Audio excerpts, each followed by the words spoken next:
Okay, so what I'm going to do is I'm going to give you a sort of short introduction about what it is that we want from a reflection and a reflexive essay, and I hope that that's an invitation for you to reflect on how much you've got out of this course so far and how you're going to carry it with you into the rest of your degree. And then we've got a Q&A with 4 history lecturers talking about their favourite pieces of reflexive writing, a bit of sort of desert island discs.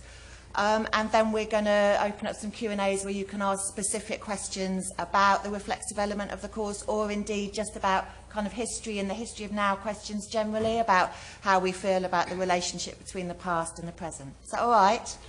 Okay, I think really what I want to get through to you is one very, very simple fact, that when you're writing a reflexive historical piece, this is not a diary.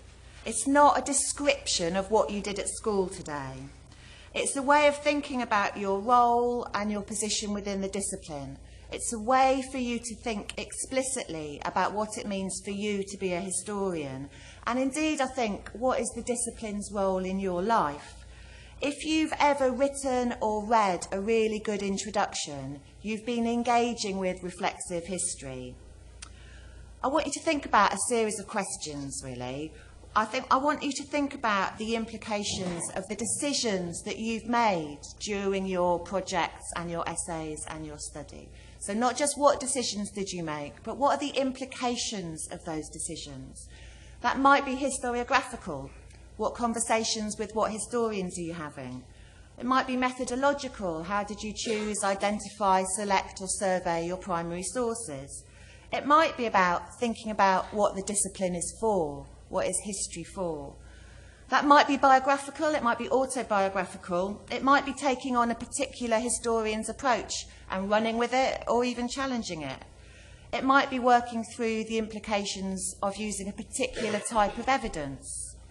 It might be thinking about the implication for the current context, the world in which you live, for the discipline of history.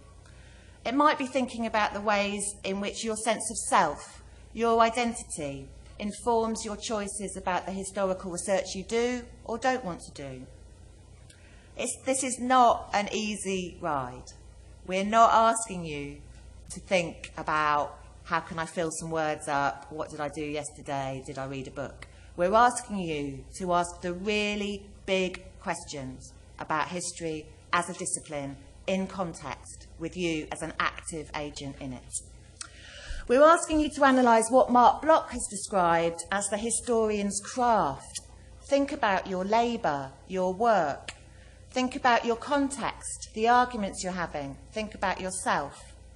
Julie Bolton explains that this is really about learning to write how writers write, that we don't just learn and then puke it out of our brains onto the page. The process of writing is a process of learning.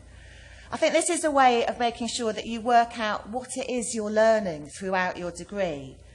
We situate these alongside your group projects, these individual reflexive pieces, for a number of reasons. Partly because there is a natural justice in that your individual labour is shown in your own reflexive work.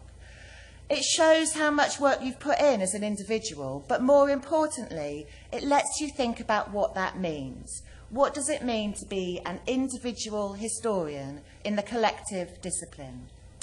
As a historian, very, very little of my work is done alone. Most of it happens in the room with my students and with my colleagues. I write and teach with Chris, for example. But what I do with that labour, the written output, is generally my own. It generally has my own name on it. So for me, this is a really useful process because it's a way of working out what bit of this is me and what bit of this is a collaboration with my colleagues, my students and